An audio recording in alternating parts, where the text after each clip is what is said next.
എല്ലാവരും ഇങ്ങോട്ടൊന്ന് വാ.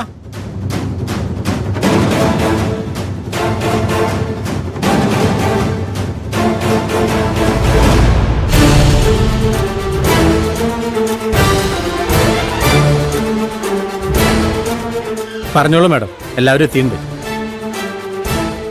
നിങ്ങളെല്ലാവരോടും ഒരു സന്തോഷ വാർത്ത പങ്കുവയ്ക്കാനാ ഞാൻ നേരിട്ട് വന്നത്.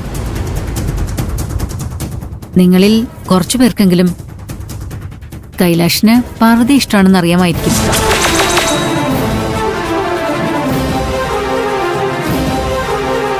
ഇനി അറിയാത്തവരുണ്ടെങ്കിൽ ഇപ്പൊ ഞാൻ പറഞ്ഞിട്ടറിഞ്ഞോളൂ. തുടക്കത്തിൽ എനിക്കിതൊരു ഷോക്കായിരുന്നു. ഇവരുടെ പ്രണയം അംഗീകരിക്കാൻ ഞാൻ ഒരുപാട് ബുദ്ധിമുട്ടി. പാർവതി കൈലാഷിന്റെ പണം ആഗ്രഹിച്ചാണോ ഇവനെ ഇഷ്ടപ്പെട്ടതെന്ന് ഞാൻ സംശയിച്ചു.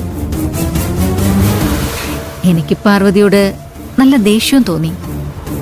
എന്റെ ഭാഗത്തുനിന്ന് ചിന്തിച്ചാലേ ആ ദേഷ്യത്തിനൊരു ന്യായമുണ്ടെന്ന് നിങ്ങൾക്ക് മനസ്സിലാവൂ. പക്ഷേ എന്റെ ദേഷ്യം കാരണം എന്റെ വീട്ടിലും കമ്പനിയിലും ഒരുപാട് പ്രശ്നങ്ങളുണ്ടായി.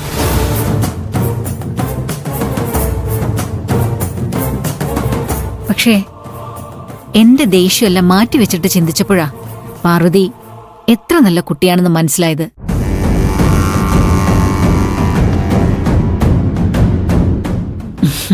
കൈലാഷ് പാർവതിയെ എന്തുകൊണ്ടാണ് ഇഷ്ടപ്പെട്ടതെന്ന് എനിക്ക് മനസ്സിലായി.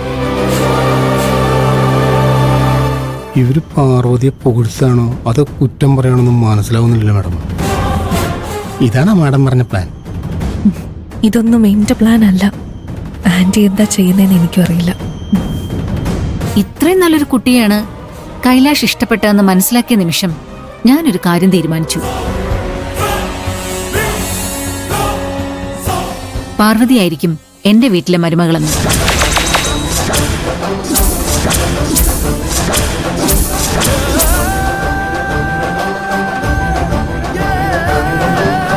എന്തെന്നാ മാഡം ഇത്? ഇതോടെ മാഡത്തിന്റെ റൂട്ട് ക്ലിയർ ആവുന്ന ഞാൻ കരുതി.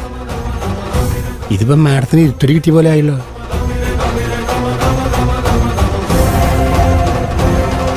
ഞാൻ പാർവതിയെ നിങ്ങൾ എല്ലാവരുടെയും മുന്നിൽ വെച്ച് ഒരുപാട് അപമാനിച്ചിട്ടുണ്ട്.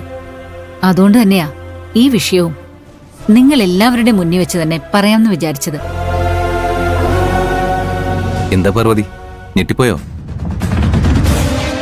എന്നോടൊരു വാക്ക് പോലും ചോദിക്കാതെ മാഡം എങ്ങനെയാ ഇത്ര വലിയ തീരുമാനം എടുക്കുന്നത്? എന്റെ മനസ്സിൽ എന്താണുള്ളതെന്ന് അറിയാതെ എല്ലാവരുടെയും മുൻപിൽ വെച്ച് ഞാൻ നിങ്ങളുടെ മരുമകളാകാൻ പോവാണെന്നൊക്കെ മാഡം എങ്ങനെയാ പറയുന്നത്? നിന്റെ ദേഷ്യത്തിന് ഒരു ന്യായമുണ്ട്. ഇതിനുള്ള മറുപടി ഞാൻ പറയുന്നതിനേക്കാളും നല്ലത് കൈലാഷ് പറയുന്നതാ.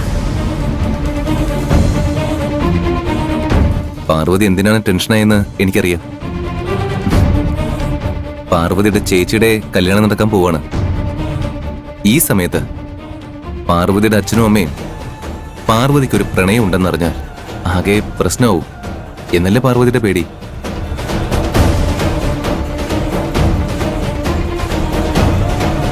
എന്നാലേ അതിനെക്കുറിച്ച് ആലോചിച്ച് പാർവതി വെറുതെ പേടിക്കണ്ട. കാരണം ഞാൻ പാർവതിയുടെ വീട്ടിൽ ചെന്ന് പാർവതിയുടെ അച്ഛനോടും അമ്മയോടും എനിക്ക് പാർവതി ഇഷ്ടമാണെന്നും കല്യാണം കഴിക്കാൻ ആഗ്രഹമുണ്ടെന്നും പറഞ്ഞു കഴിഞ്ഞു.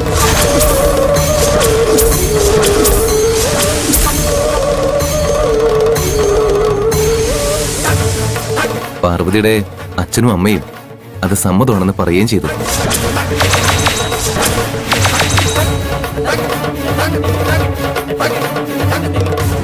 ലക്ഷ്മിയുടെ കല്യാണം കൂടാൻ പാർവതി നാട്ടിലേക്ക് പോകുമ്പോ പാർവതിയുടെ ഇക്കാര്യം സംസാരിക്കാനാണ് അവരുടെ തീരുമാനം. ഇല്ല, എന്റെ അച്ഛൻ എന്നോട് ചോദിക്കാതെ ഒരിക്കലും ഈ കല്യാണത്തിന് സമ്മതിക്കില്ല. ഞാനത് വിശ്വസിക്കില്ല. മുതിർന്നവർ നിങ്ങളെപ്പോലെ പെട്ടെന്നൊരു തീരുമാനം എടുക്കില്ല. കുട്ടികൾക്കും കുടുംബത്തിനും എന്താണ് നല്ലതെന്ന് നന്നായി ആലോചിച്ചിട്ടേ ഒരു തീരുമാനം എടുക്കൂ. അതുപോലെ നിന്റെ അച്ഛനും നിന്റെ നല്ലതിനു വേണ്ടി ഒരു തീരുമാനം എടുത്തു. ലക്ഷ്മിയുടെ കല്യാണത്തിന് നീ നാട്ടിൽ പോകുമ്പോ നിന്നെ ആ തീരുമാനം അറിയിക്കാന്ന് അദ്ദേഹം തീരുമാനിച്ചിട്ടുണ്ടാവും. അതെ പാർവതി, ഞാൻ പേടിച്ചിട്ടാണ് നിന്റെ അച്ഛനെ കാണാൻ പോയത്. പക്ഷേ അദ്ദേഹം എന്നോട് വളരെ ബഹുമാനത്തോടെയാണ് സംസാരിച്ചത്. ഞാൻ നിന്നെ കല്യാണം ആലോചിക്കാൻ വേണ്ടി വന്നാണെന്നറിഞ്ഞ് പ്രശ്നം ഉണ്ടാക്കാൻ വന്ന രുദ്രനോട് നിന്റെ അച്ഛൻ ഞാൻ അദ്ദേഹത്തിന്റെ മരുമകനാണെന്ന് വരെ പറഞ്ഞു.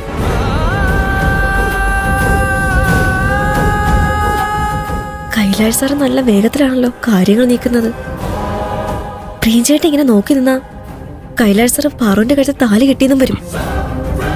ഇനി മിണ്ടാ നിൽക്കാതെ സത്യം പറയാൻ നോക്ക്. നീ ഒന്ന് മിണ്ടാ നിൽക്ക. നിന്നെ പോലെ ഒരു നാട്ടിൻപുറത്തുകാരിയെ സ്നേഹിക്കാൻ ശ്രമിച്ചതാ ഞാൻ ചെയ്ത തെറ്റ്. പാർവതിക്ക് അതിലൊന്നും താല്പര്യം ഉണ്ടാവില്ല. അതുകൊണ്ട് ഞാൻ നേരെ കാരണവന്മാരോട് സംസാരിച്ച് പാർവതിയെ കല്യാണം കഴിക്കാൻ തീരുമാനിച്ചു. ഇനി ഒരു പ്രശ്നവുമില്ല.